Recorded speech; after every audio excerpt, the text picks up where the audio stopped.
Okay, so the first slide after this title one is just a quick recap of my overall thesis. So what I'm presenting to you today is a very condensed, shortened version of my first chapter of my thesis. So just to kind of give you a glimpse of how that fits into the overall thing, you can go to the next slide.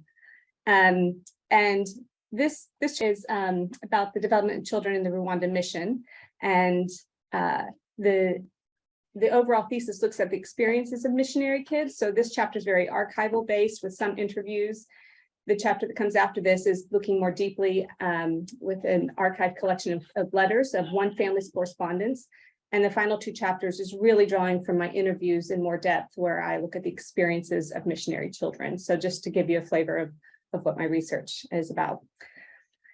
This paper, though, is a generational analysis of missionary children and the development and impact of the Ruanda Mission. It is generational in both a vertical and horizontal sense. It looks vertically or temporally at generations over time and horizontally at relationships within a shared generation. It seeks to integrate the analysis of children's lives with the relationships and processes of social change in which they are embedded. In the case of missionary children, this generational framework must be viewed through the spatial lens of a transnational networks. Missionary children's relationships were nuanced and negotiated and included exchanges between age peers, intergenerational alliances, and relationships outside the nuclear family.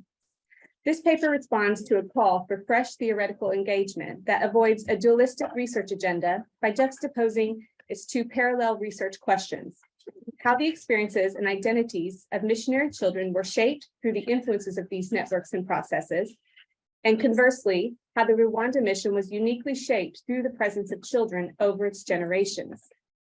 These research questions are mutually reflective, revealing both how young people contributed in significant ways to change over time, as well as how they were subject to social and structural currents in their lives.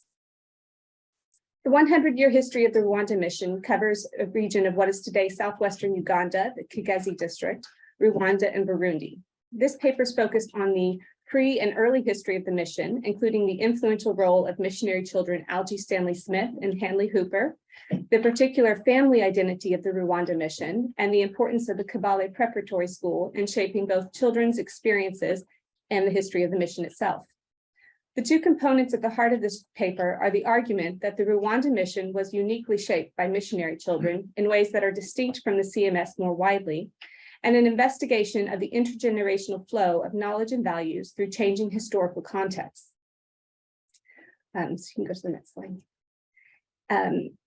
To understand the significance of this historical moment for the founding of the mission, one must begin with the influence of British evangelicalism and missions in the preceding generation. By the 1870s, evangelicals in Britain were resisting encroaching ritualism, as well as the rationalism of scientific and modern thought. The British universities were a place of encounter and resistance for these competing influences. The holiness movement emerged at this time and offered a claim of power for a victorious life over sin and a fresh dynamic to combat the growing distractions of comfort and entertainment. The hallmark of this movement in Britain was the Keswick conventions, which have taken place annually, except sometimes in wartime, in the Lake District of England since 1875. They were strongly interdenominational and became a key feature of British evangelicalism.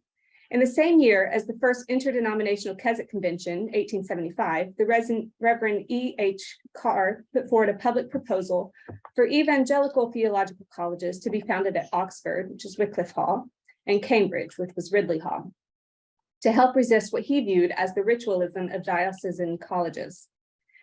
The Cambridge Inter-Collegiate Christian Union, or CICCU, was founded in 1877 and building on the existing traditions and networks of Cambridge University Prayer Union, founded in 1848, and the Cambridge University Church Missionary Union in 1858. With its deeply evangelical character, CICCU developed strong links with Keswick. One of the leaders at Keswick was Ridley Hall's first principal, the Reverend Handley Hooper, principal from 1881 to 1899, and Bishop of Durham from 1901.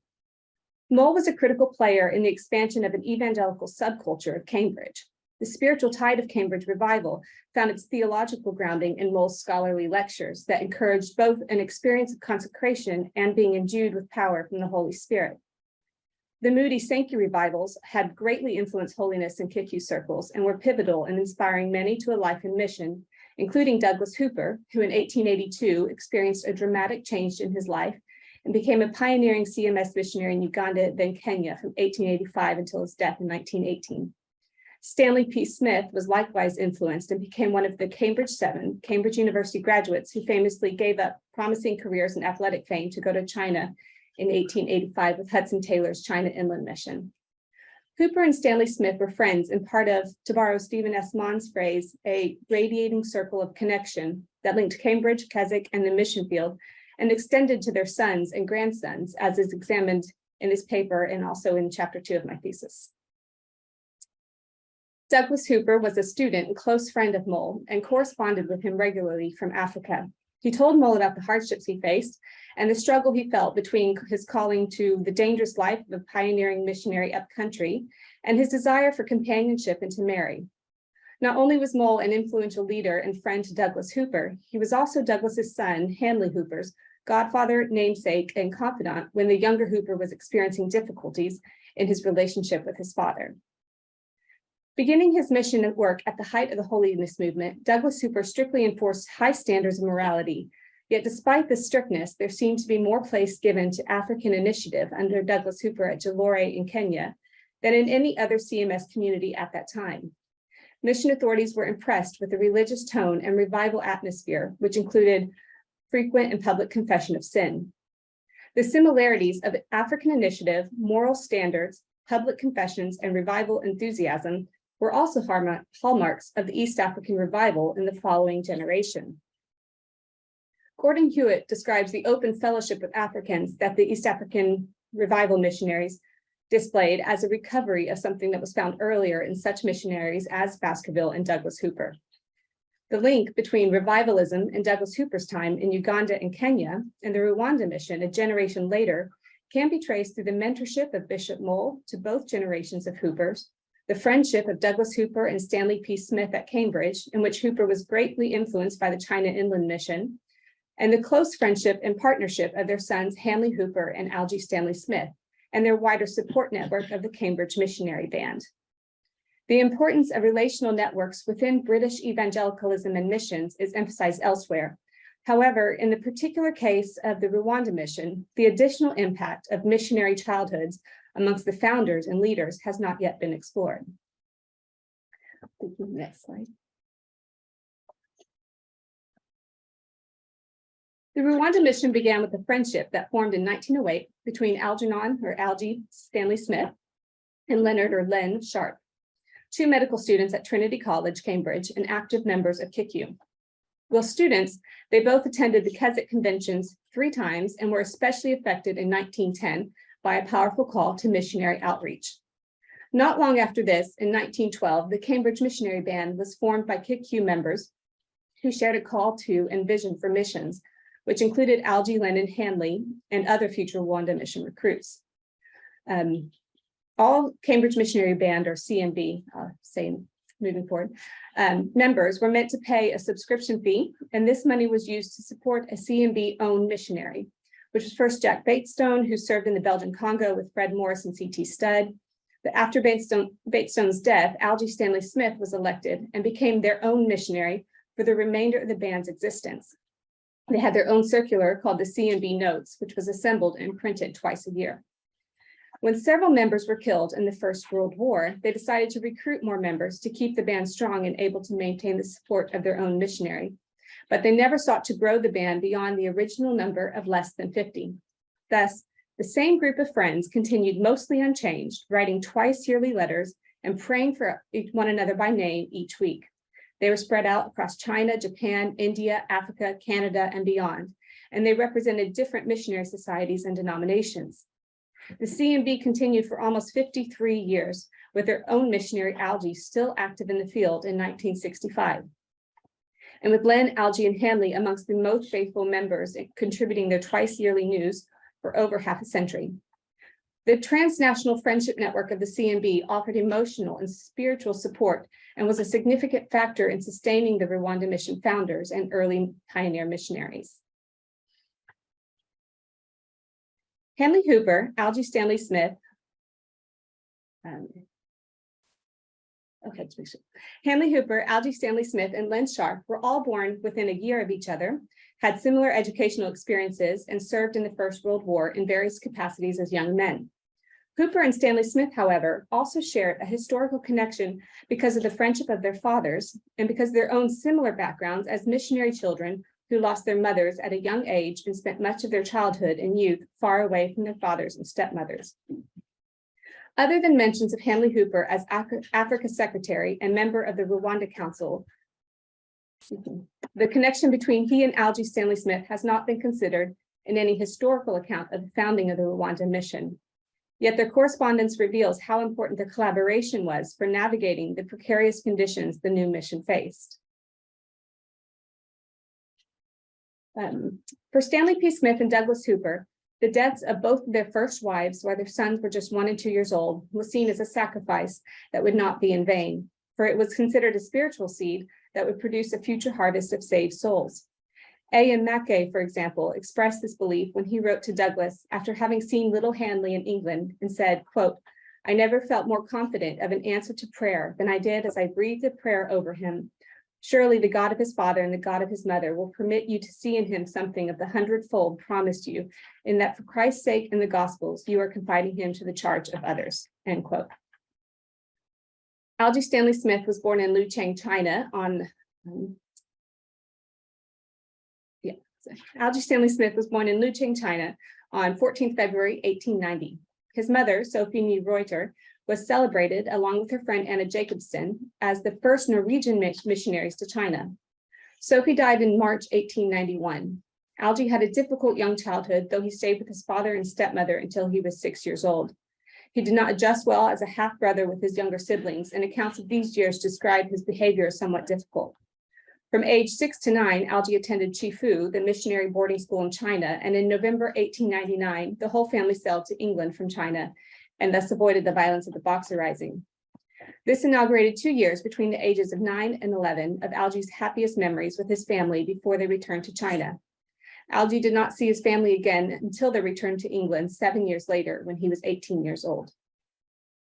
Handley Hooper was born on February 2nd, 1891 in Jalore near the coast of Kenya. His mother, Edith Nibaldi, died in October 1893. Handley Hooper wrote that he was 4 years old when his father brought him to England on furlough in 1895 and arranged for him to be brought up by Reverend George Frederick Grace with his own family. However, some evidence suggests he was already being cared for by relatives before this furlough. Douglas married a Dr. Elizabeth Mary Nee Wells on 25th October 1895. Handley's son Cyril described his father's childhood as a happy one and noted the close relationship he developed with Myers and Campbell Grace, the sons of his guardian. Even so, his personal letters to his mother-in-law reveal that he felt disappointed and sad over the emotional coldness he felt from his father and stepmother upon their reunion in the mission field.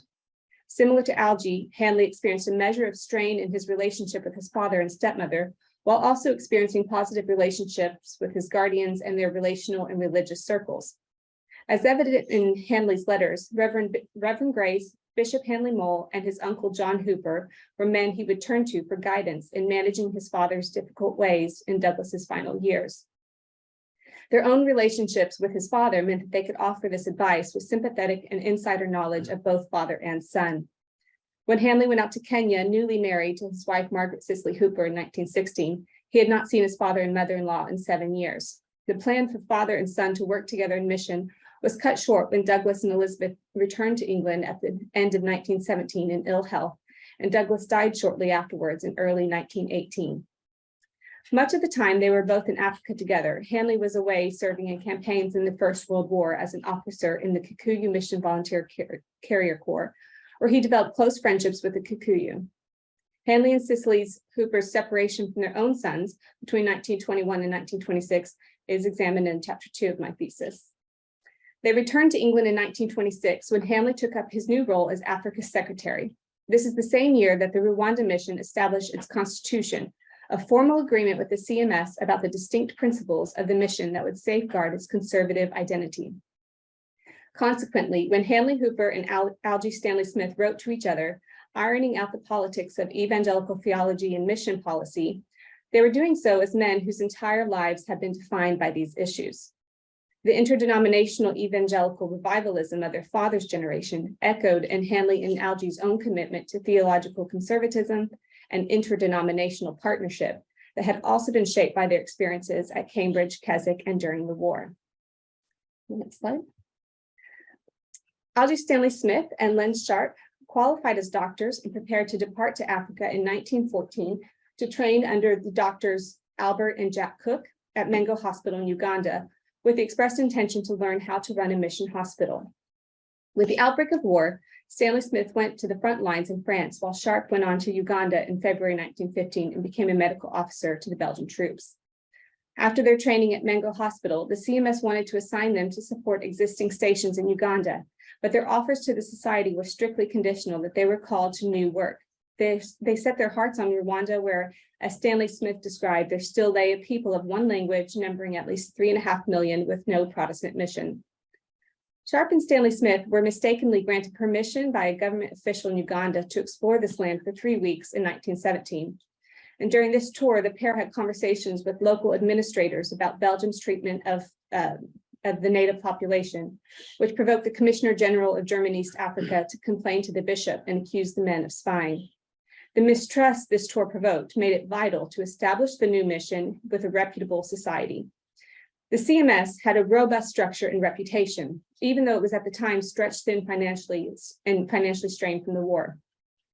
In 1919, Sharp and Stanley Smith traveled back to England on a mission to persuade the CMS to take a chance on 2 enthusiastic missionaries in their 20s. While in England, they both married. Stanley Smith married Sharp's sister Zoe, and thus making the friends brothers-in-law, and Sharp married Esther MacDonald, who was born in northern India. Reverend G.T. Manley, who was then CMS Africa Secretary, was a conservative evangelical who was a contemporary and friend of Handley Mole. He supported the call on these young men and convinced his committee to support the bold scheme of not just sending the young doctors to pioneer, but their wives and Stanley Smith's new baby girl, Nora, and who today would have been 103 years old, I've noticed, to a largely uncharted territory outside the boundaries of the British Empire. They joined the CMS in local connection under the conditions that they were to undertake pioneer work. They were to work with the Uganda Missionary Committee, who was empowered to negotiate on their behalf with the Belgian government authorities, and they would have to raise additional support beyond their own 2 salaries, which the CMS agreed to pay for 4 years. Returning to Africa, they were denied permission to enter Rwanda, and so they agreed to establish the mission in Kigezi, which the British-administered southwest region of Uganda bordering Rwanda. Their continued hopes were reflected in their decision to call the venture the Ruanda Mission, even though the doors to that country were still closed to them. A quick note on the spelling. Today is spelled with a W, and this is reflective of the spelling at the time.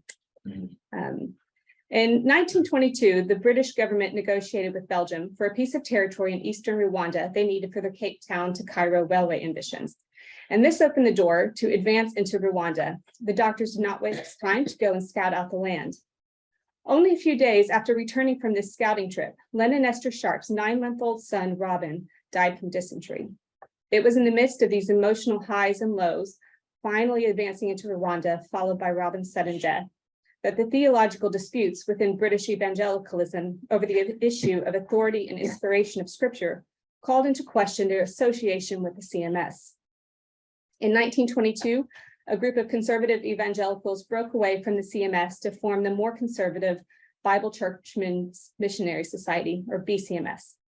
News of the BCMS split from CMS was distressing to the doctors. After all, as Ward suggests, all the instincts of the doctors in Uganda and their supporters in England were to support BCMS. Their theological views aligned more with the splinter group, but they were committed to retaining their connection to CMS, especially in light of the desire to move further into Belgian territory. Looking back at the momentous year of 1922, Stanley Smith also saw it as a time of the first stirrings of revival, when God was giving them a time of spiritual reviving. The small mission began to grow, but they were worried about recruits being sent to join their work with whom they could not share the sense of unity and fellowship, which was already important to them as a mission. Moving forward with their vision depended on negotiating an agreement with CMS that would provide the mission with its support structures, was also guaranteeing the freedom to maintain a conservative identity. And conservative persons within the CMS hierarchy, such as G.T. Manley, Wilson Cash, and Handley Hooper, helped to navigate these stresses and assisted Stanley Smith to formulate an acceptable position for the Ruanda Mission as an auxiliary of the CMS. While Stanley Smith was on leave in England in 1926, these men helped him to draw up a constitution for the Ruanda Mission that was unanimously passed by the Executive Council. It confirmed the commitment of the Ruanda Mission to remain in the CMS and safeguarded the intention of Sharp and Stanley Smith that the mission could continue to operate according to conservative evangelical principles along, quote, Bible, Protestant, and Keswick lines, end quote. They also created a Rwanda Council to support the mission by increasing interest in the mission, raising support, and recruiting new suitable missionaries. The council would act under the Africa Committee and the CMS and CMS General Secretary Cash and Africa Secretary, which is now Hooper, as voting members. And Hooper was committed to ensuring the scheme's success. They urged the new council to shun the danger of advertising our assumption of orthodoxy so as not to imply anything against the CMS and to walk in humility of heart. These protections were intended to ensure that they would not restrict the movements of the Holy Spirit through either theological compromise or disunity of fellowship. Without these personal networks and supportive friendships, the Rwanda Mission would not have been established in partnership with the CMS and thereby the Anglican Church and the jurisdiction of the Bishop of Uganda. Unlike its parent society, the CMS, which was conceived in London by mission visionaries rather than let's see, I think this is the next slide. Let's see. Yes, you can go to the next slide. Unlike its parent society, the CMS, which was conceived in London by mission visionaries rather than practitioners and was directed toward the vast geographical scope of Africa and the East, the Rwanda Mission was founded by the missionary pioneers themselves and directed towards a particular task and region.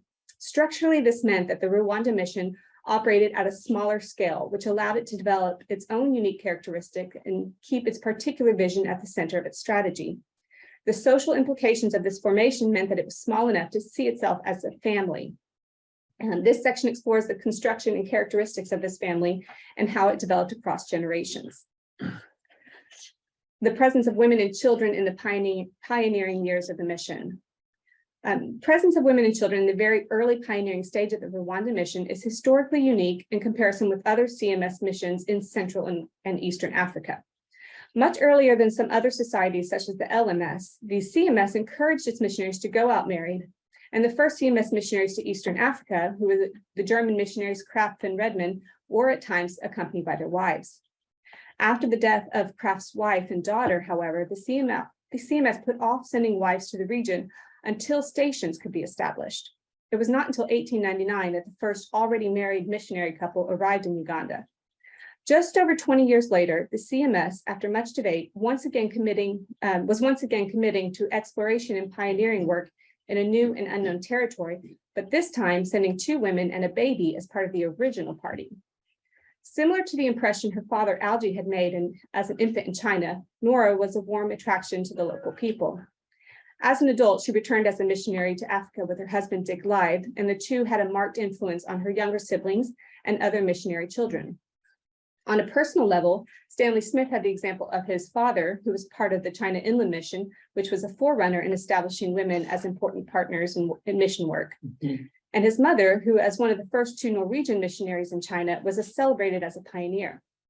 Emily McAware notes that Esther Sharp felt strongly that women were not only devoted wives and mothers, but also fully engaged in the missionary enterprise with their husbands. The 2 married couples traveled and did evangelistic work together on long safaris, often bringing their children with them. The missionaries were helped on these journeys by porters and local evangelists. The presence of these missionary women and children was an important factor in establishing trust and friendly relationships with both chiefs and the people of the villages, allowing them to visit inside people's homes, be introduced to the wives and families, and form friendships with them. In their second year in Kabale, the Stanley Smiths welcomed their second daughter, Eve, on the 5th of July, 1922, just 1 week before her cousin Robin's death on the 12th of July. Algie's report of his joy at the birth of his daughter, Eve, was tempered with sadness at the loss of his nephew. The dysentery that took Robin's life also had stricken his father, and Esther Sharp became ill with breathing and anxiety.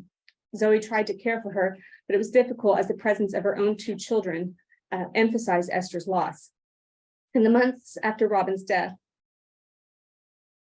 the Sharps reportedly covered 2,000 miles, itinerating in less than 4 months' time, 500 which were on foot.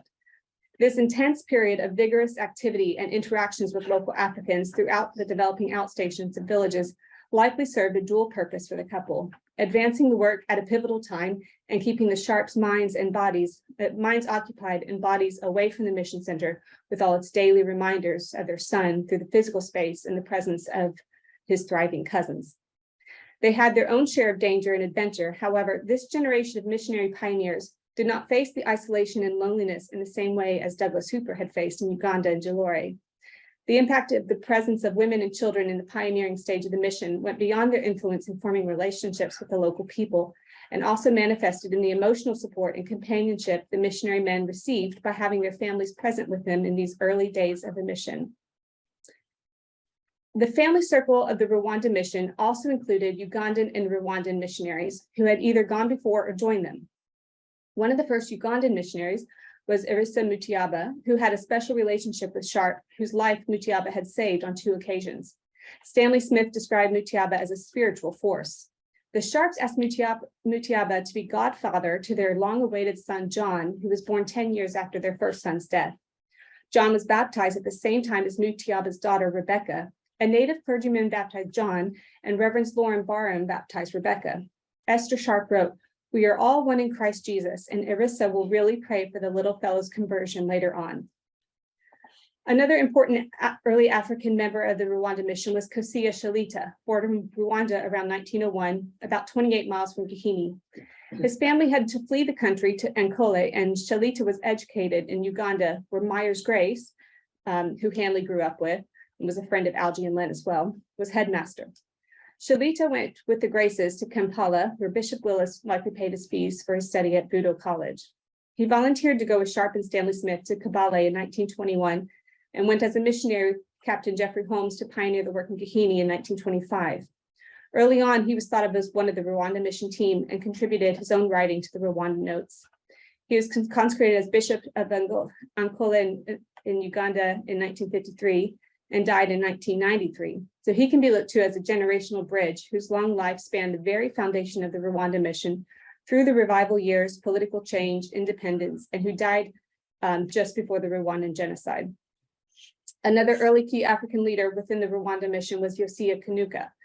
In 1933, Bible teams began to be sent out from Gahini to bring the message of salvation and change lives, of which Yosia Kanuka was part.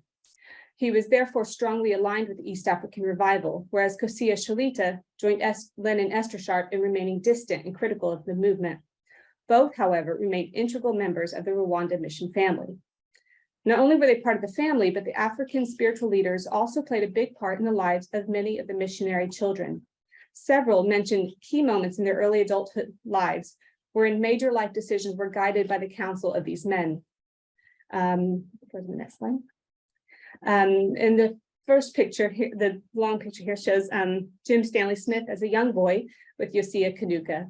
And Jim also mentioned Shalita in a similar context in his interview. During this time, Jim was homeschooling while his 3 older siblings were off at school in Kenya, yet he recalled these years as a happy time. Though they did not join him as Cub Scouts, he did have a football team and African children as his playmates, which would have likely included Shalita's children, his oldest son Noeli being the same age as Jim. Even before the East African revival and its emphasis on fellowship and equality between the races, the Rwanda mission emphasized partnership and friendship with local Africans. Though these efforts were imperfect, inconsistent, and often paternalistic, as the missionaries themselves became more aware through the East African revival, they were nevertheless a value of the mission. The first British recruits joined the Rwanda mission from Uganda, where they had already been working with CMS. One of the first recruits from England was Harold Gilbo. Harold and his wife Margaret felt a strong call of God to go to Rwanda in an honorary capacity for a few years for scripture translation, despite family, friends, and certain members of the CMS opposing the idea. After praying, they decided to go with their 3 eldest daughters and a governess, leaving behind their eldest son Peter, who was at school in Moncton Combe near Bath, and their youngest twin daughters, Mary and Veronica.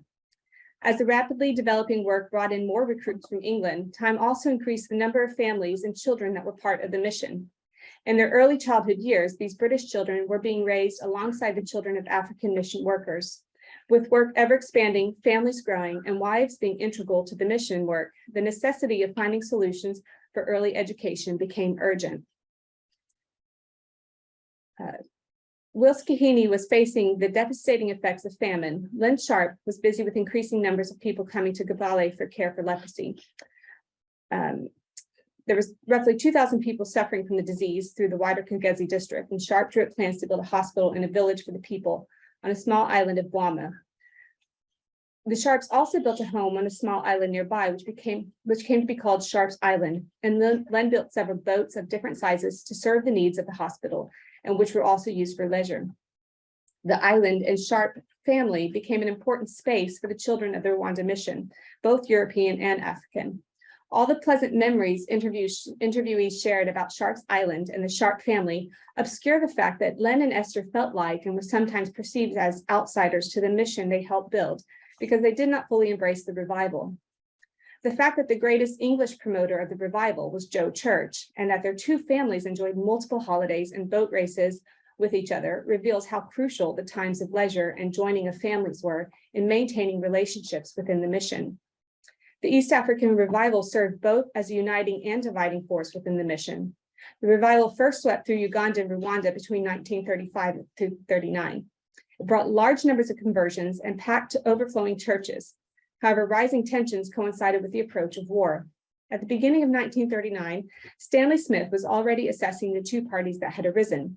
The Abaka, or the fiery ones, zealous for revival and not willing to settle for anything less than the victorious life, and the Orthodox, who felt they must protect sound doctrine and guard against the dangers of extravagances. Stanley Smith felt the two should be complementary, but could see that they were instead harsh and resentful critics of one another. He worked toward unity and understanding, but when he wrote to prayer supporters, he encouraged them not to pray for things to settle down, but to pray that the fire does not go out. The family identity of the Ruanda Mission was challenged through the East African revival, which created its own spiritual family of those who were saved, the Balokali, and those who were outside of this fellowship, thus pressing the British missionaries and the African clergy and leaders into competing categories of family, and thereby making misunderstandings and disagreements deeply personal. In 1926, the Ruanda Mission has succeeded through the establishment of its constitution and council in protecting itself from European recruits with more liberal theology. However, the disunity at the close of the 1930s was a threat from within. The missionaries were all accepted according to the same theological criteria, yet the revival required something further than theology. It required brokenness, repentance, and walking in the light. This was the backdrop upon which the Rwanda Family Album was produced and published in 1939, just before the outbreak of war. The album was put together so that the friends could get to know this family. The editorial of the album stated, "The idea of the present album is to give all the photographs of the family together with some short biographical notes which may help us to know them better." The album included 53 European missionaries, 1 Swiss and the rest British, and 2 African clergy. A copy of this album is included in the Joe Church papers at the Cambridge Center for Christianity Worldwide. In it are handwritten marginalia, filling in further work and future children of different missionaries, as well as dates when missionaries died or left the field. Reports of division and controversies began to worry the Rwanda Council, who were receiving official and personal letters from individual missionaries from differing perspectives. Tensions grew so severe that many in both Africa and England were expecting full-blown schism. Once again, Stanley Smith helped navigate the mission through this strife as chief negotiator. Archdeacon Jim Brazier wrote of the relief Algie's return from furlough was during the Ibuye 1947 conference, saying, quote, "Algie gave a very good lead all through. There is no one at all who can take his place, and we realized how much was lacking while he was away," end quote. So the role of children in maintaining the Rwanda Mission family. Next section. So whereas the former missionary child Algie played an important role as peacemaker within the mission and between the mission and home council, the children of the missionaries at the time were another crucial factor in the prevention of schism. The children brought families together for practical support, such as coordinating long journeys to and from boarding schools, and mothers staying with other missionary families for weeks or months at a time to be near the hospital to give birth, and for recreation, friendship, and fun. While their parents struggled to get along with their fellow missionaries, their children formed close friendships at Kabale Preparatory School, or KPS, and then looked to one another for sympathy and courage in the much larger colonial boarding schools in Kenya. Many interview participants recalled how they stuck together with other Ruanda Mission children when they were at school. The Gilbos and the Aidenis were two of the missionary dynasties that were integral parts of the Ruanda Mission and who shared deep connection across generations. Peter Gilbo, eldest son of Harold and Margaret, shared a study at Moncton Coombe with Harold Aideny, whose grandfather, father, and all of his uncles had been missionaries. The two became close friends, and Harold played an influential role in leading Peter to the Lord at school. They both joined the Ruanda Mission as adults and became fathers within a few months of each other. And indeed, Harold's son, David Aideny, described his friend John Gilbo as his almost twin. He recounted how they became very close at Kabale Preparatory School and felt like brothers as they had formed their friendship before either had any younger siblings. David Aideny also highlighted the many generations of their interlocking families, noting that he was baptized by his friend John's grandfather, Harold Gilbo. The Belgian administrative government was preparing for their trusteeship to be reviewed after the war, and development became a key concern, and plans were made to promote commerce, social services, and education. In 1943, the first recruit to fulfill the educational need was also the first second-generation Rwandan missionary, Peter Gilbo, along with his fiancée, Elizabeth. Having both gone through specific missions and teacher training, the two of them were the first two educationalists to join the mission, and between them started most of the schools where the mission worked. During the war, Peter held two two-year training courses for schoolmasters who became the first generation of Protestant schoolmasters in Rwanda, Urundi, many of whom also became spiritual leaders. The demand for higher standards was not only pressing in from the outside by government, but also from within, from the African mission workers themselves, including the Bolokoli, who were the closest observers of the European missionaries' sacrifices for their own children's education. As Lindsay Gilbo remarked, missionaries who were making sacrifices to enable their own children to have the best education available could not have continued in fellowship with their African brothers if they had refused to participate in the government scheme. Developing education meant growing literacy and translation work continued to be of fundamental importance. Harold Gilbo was looked to as God's special gift to the mission because of his sharp mind and linguistic abilities. His early death on 22nd April 1941 threatened the significant educational work, but his eldest daughter, Rosemary Gilbo, carried on his work. As girls, she and her sisters had helped their father by reading out the English Bible to him while he checked over the Kinyarwanda. Rosemary was fascinated by the process and went on to study modern languages at Cambridge before accompanying her family to Burundi in 1940. She passed her language exam in Kinyarwanda just before her father's death. At around the age 26, Algie Stanley Smith asked her to take over her father's translation work and initially paid her from his own funds he had received for translation work. And this began Rosemary's lifelong career in translation in partnership with local Africans. Before her mother died in 1961, she was able to show her a completed manuscript of the whole Bible in addition to other translation projects. Lindsay Gilbo was the next oldest sister, and she had different experiences than her sister due to several severe illnesses in Africa and in England. These illnesses prevented her from completing her studies, yet allowed her to remain longer with her parents in Africa than her other siblings. After her father's death, she was a support to her mother and older sister and kept house for them while also participating in their own local mission work. She started a kindergarten and trained up teachers from the young women. She also started a bride school for young women preparing for marriage and later supervised all schools in her area. I'm just going to skip down slightly. Philippa, the fourth Gilbo child, did teacher training at Cambridge and remained in England during the war years. She then returned to Africa with the CMS to Sudan in 1945 and ran a girls' school, but was expelled from the country in 1962. She then settled in northern Uganda and completed the translation she was working on with the help of refugees. In the early days of the 1920s and 1930s, the Ruanda Mission family was formed through the close relationships of the pioneering missionaries and a small number of stations. But over time, missionary families were separated by greater distances and increasingly by the lack of prior personal acquaintance. The first few families in the Ruanda Mission found a solution to keep their young children close by bringing out a governess at their own expense. But this would not be possible for most new recruits, especially in the post-war years. With the founding of Kabale Preparatory School, children still boarded, but were able to be together with their families more frequently during holidays and continue to experience both the land and the people of Africa.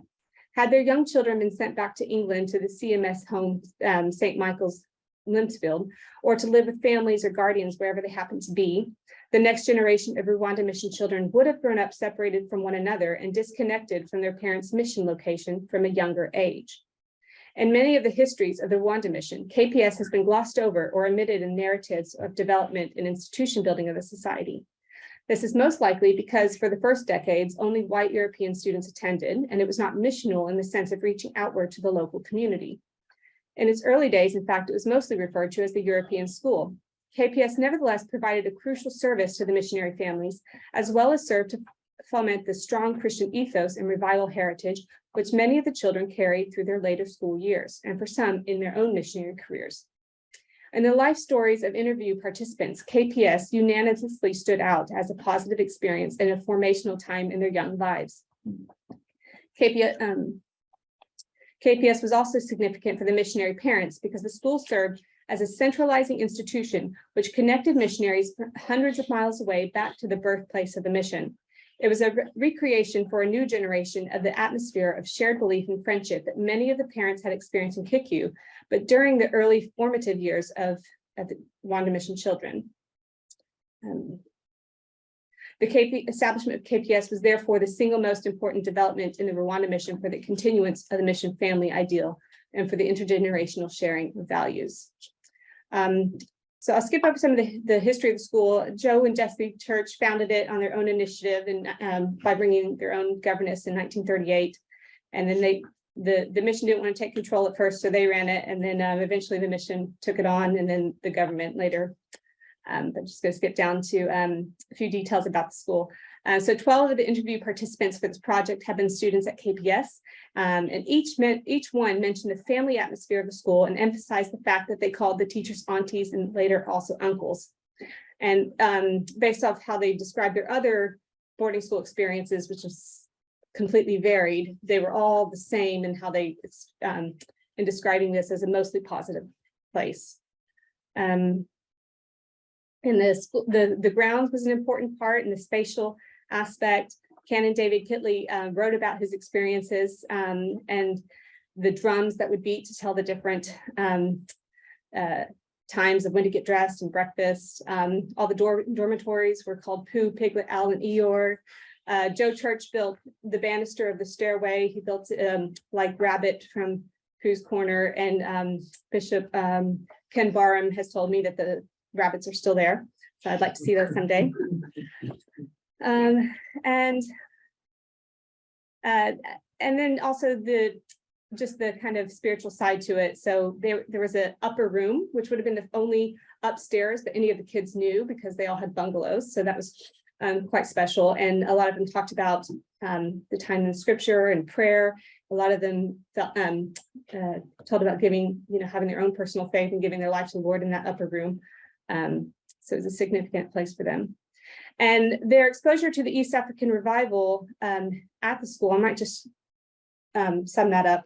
So it was by being at the school, they were both exposed to the revival because they were right there at the center, but they were also sheltered from it because they weren't really brought into, they were more kept in the periphery. So the children weren't brought into the revival meetings, but yet they described the singing and the large gatherings, and they described just the exposure that they had. And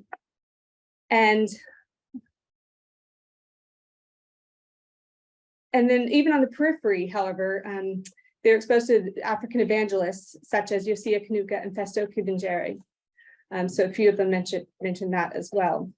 So although KPS was inwardly focused and not missional, some of the mission's longest serving missionaries learned, played, and prayed there as children, including Meg Gilbo and Ken Barham, who are both involved in post-genocide recovery and reconciliation work in Rwanda. And others continue to be long-term supporters of the mission.